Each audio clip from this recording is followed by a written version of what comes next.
Hello मेरे भाई बहन, तो क्या हाल चाल है। देखिए आज के लेसन हम समझेंगे यूनिफॉर्म सिविल कोड, जिसको बोलते हैं समान नागरिक संहिता। ये होता क्या है समझिए। देखिए देश में दो तरह के कानून होते हैं, एक बोलते हैं दीवानी कानून, एक बोलते हैं फौजदारी कानून। फौजदारी मतलब क्या है, लड़ाई झगड़ा हो गया, जो अपराध करते हैं उससे संबंधित कानून जो होता है उसको बोलते हैं फौजदारी कानून या क्रिमिनल कानून बोलते हैं। देश में कोई भी व्यक्ति अगर अपराध करता है ना, मान लेते हैं कि हम किसी की हत्या करते हैं या चोरी करते हैं, तो हम किसी भी जाति किसी भी धर्म के हैं, सबको समान तरह से वहाँ दंड मिलता है। तो हमारे यहाँ क्या है, जो फौजदारी या जो क्रिमिनल कानून है सबके लिए क्या है, समान है। सबके लिए क्या है, समान है, कोई भी जाति कोई भी धर्म कोई भी वर्ग के लिए। लेकिन जो दीवानी कानून है ये क्या है, अलग अलग है। दीवानी कानून में कुछ आता है, शादी ब्याह के मैटर आ जाता है, संपत्ति के अधिकार के मैटर आ जाता है, ये सब आपका दीवानी कानून में आता है।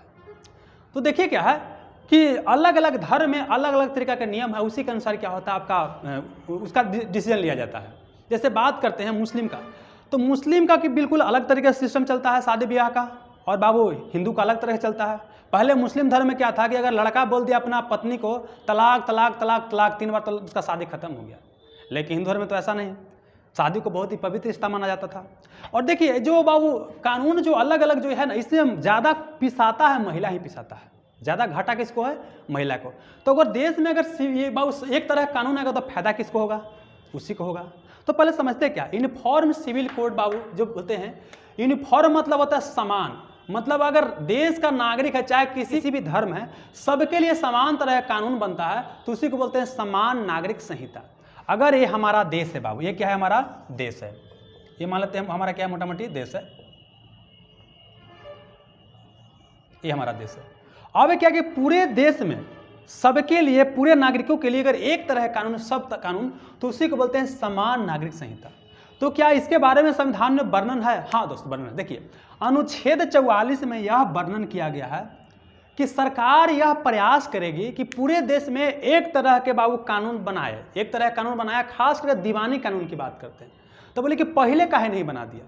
देखिए जब देश हमारा आज़ाद हुआ बाबू ना, उस समय क्या था कि देश को जोड़ना था। हमारा देश में क्या कि बहुत सारा विविधता है, यहाँ के बिलीफ सिस्टम अलग है, यहाँ के रहने पहनने खाने का ढंग अलग है। हम लोग क्या करते हैं, यहाँ फुल पैंट उत्तर भारत में पहनते हैं जी, शादी ब्याह में जीन्स पहनते हैं, शेरवानी पहन के ब्याह करते हैं, यहाँ लुंगी पहन के धोती पहन के ब्याह लोग करते हैं। तब बात है कि भाई एक तरह के नियम बना दीजिए। अगर हेकरा जाके बोलिएगा साउथ में जाकर के धोती मत पहनो, खराब लगता है, लुंगी मत पहनो, फुल पैंट शर्ट पहनो, तो इसको तो खराब लगेगा। आदिवासी इलाके में जाइएगा, उसको बोलिए कि नहीं तुझे रहता है उसने कपड़ा पहनता है ना, वो खराब है, हमारा ऐसा कपड़ा पहनो, हमारा ऐसा खाना खाओ। तो एक तो कि मिलने के लिए तैयार नहीं था और नहीं मिलता। तो उस समय यह माना गया कि अभी क्या है कि सबको एक जैसा कानून के अंदर नहीं लाया जाएगा, जिसका जो रीति रिवाज इसको मानने दिया जाएगा। लेकिन धीरे धीरे जैसे से आगे समय बढ़ते जाएगा तो पूरे देश के नागरिकों को एक कानून के अंदर लाया जाएगा। तो देखिए क्या है, मौलिक अधिकार और मौलिक कर्तव्य दो तरह के बाबू यहाँ पर दिया गया था। एक मौलिक अधिकार मतलब क्या किया कि जैसे आप देश में जन्म लेते हैं तो इस देश के नागरिक होने के नाते तो कुछ आपको अधिकार दे दिया जाता है, और मौलिक कर्तव्य बाद में शामिल किया गया था 42वां संविधान संशोधन 1976 के तहत। बेसिकली क्या है कि देश में जन्म लिए हैं तो आपको अधिकार मिला, तो कुछ कर्तव्य भी होना चाहिए, और कुछ क्या था, नीतिनिर्देशक तत्व। मतलब यह कंपलसरी नहीं है, लेकिन सरकार क्या करेगी, इसमें जो भी चीज़ लिखा गया है उसको देने का प्रयास करेगी।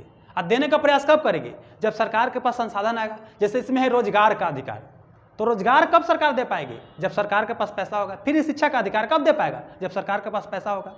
तो उस तरह से एक चीज़ लिखा गया था अनुच्छेद 44 में कि पूरे देश के लिए एक तरह का कानून बनाया जाएगा, चाहे आप कोई भी जाति कोई भी धर्म कोई भी समुदाय के हैं, कानून बनाया जाएगा। समझ में रहा। अनुच्छेद 44 याद कीजिए, 4 बराबर है, मतलब समान नागरिक संहिता अनुच्छेद 44 में बनना है। बस यही क्वेश्चन पूछ सकता है। अभी वर्तमान समय में देखिए हमारे यहाँ सिस्टम क्या है कि देखिए एक है हिंदू मैरिज एक्ट, शादी विवाह की बात। देखिए अपराध वाला सबके समान है, उसमें कोई दिक्कत नहीं है। हम बात करते हैं क्या वो शादी विवाह दीवानी की बात करते हैं, ये सब की बात करते हैं। समझिए हिंदू मैरिज एक्ट के तहत क्या होता है, हिंदू बौद्ध सिख और जैन कवर होते हैं। मतलब हिंदू में सिर्फ हिंदू ही नहीं है, बल्कि हिंदू मैरिज एक्ट के तहत होता है हिंदू बौद्ध सिख और जैन शामिल होते हैं। मतलब इनका शादी ब्याह का मैटर या धन संपत्ति का जो भी बंटवारा वगैरह होगा वो मैटर इसके तहत देखा जाएगा। लेकिन मुस्लिम की बात करते तो मुस्लिम के लिए पर्सनल लॉ अलग है, उनमें शादी ब्याह अलग तरीके से होता है, ईसाई में अलग तरीके से होता है, पारसी में क्या होता है, अलग तरीके से होता है।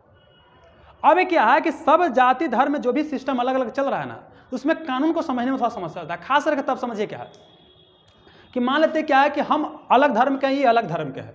अब यहाँ कैसे गवर्न होगा, मतलब मान लें कि हम दोनों तलाक लेना चाहते हैं तो भाई कैसे तलाक लेंगे, समस्या वाली बात हो जाता है। या शादी भी करना है तो वहाँ भी थोड़ा समस्या है। शादी पहले होगा कैसे, मुस्लिम के रूप में शादी होगा, हिंदू के रूप में शादी होगा। अगर हम हिंदू मुस्लिम दो यहाँ पति पत्नी मतलब लड़का लड़की हैं शादी करना चाहते हैं तो ये भी एक समस्या है। तो इसीलिए बोला जा रहा है कि पूरे देश के लिए एक तरह का कानून यहाँ पर बनाया जाए।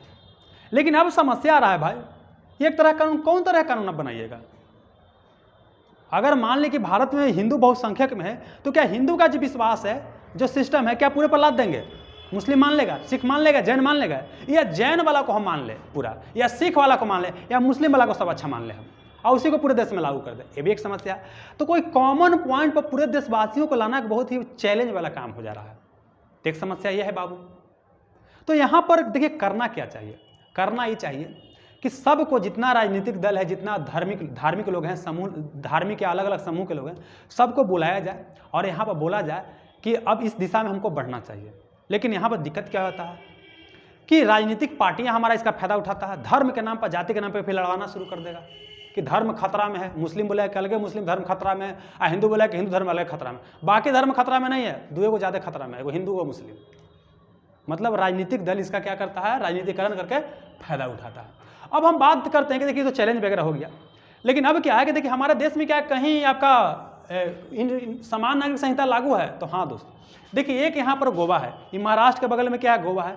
तो गोवा एकमात्र भारतीय राज्य है जहाँ पर यूनिफॉर्म सिविल कोड या समान नागरिक संहिता क्या है बाबू, लागू है। कुछ संशोधन के साथ क्या है वहाँ पर लागू है। और उत्तराखंड में हाल फिलहाल में बोला गया है, अनाउंस किया गया है कि यहाँ भी हम समान नागरिक संहिता की ओर क्या करेंगे, बढ़ेंगे। तो देखिए हम लोग को ज़्यादा पछतावा नहीं पड़ना, फिलहाल हमको समझ लेना क्या कि समान नागरिक संहिता होता क्या है और कहाँ कहाँ चर्चा है, कहाँ कहीं पर है कि नहीं, समझिए क्या। फिर से आते हैं, यूनिफॉर्म सिविल कोड का मतलब क्या है कि देखिए फौजदारी कानून तो सबके लिए समान है। अब क्या है कि पूरे देश के लिए एक तरह के दीवानी कानून बनाएंगे, शादी विवाह की बात करता है, संपत्ति वगैरह की बात करते हैं, तलाक वगैरह की बात करते हैं, तो एक तरह का कानून बनाएंगे, ठीक ना। इसका वर्णन संविधान के अनुच्छेद 44 में था, और अनुच्छेद 44 क्या है, नीतिनिर्देशक तत्व है। समझ में आ गया। अगला क्या बोले कि देखिए हमारे यहाँ शादी विवाह के लिए क्या है, और हिंदू मैरिज एक्ट है, तो उसमें हिंदू मैरिज एक्ट के तहत हिंदू बौद्ध सिख और जैन आ जाते हैं, जबकि मुस्लिम का अलग तरीके से होता है, मुस्लिम पर्सनल लॉ के अनुसार, ईसाई का अलग होता है, पारसी का अलग होता है। ये हो गया। चलिए अब बात करते हैं कि हमारे यहाँ क्या है कि एक राज्य है जहाँ पर क्या है कि आपका यूनिफॉर्म सिविल कोड लागू है, वहाँ पर क्या है, गोवा है, और नया एक राज्य कौन बनने जा रहा है, आपका उत्तराखंड है। फिलहाल हमको इतना ही क्वेश्चन आएगा, इतना ही आपको याद कर लेना है। चलिए दोस्त, ठीक है, धन्यवाद।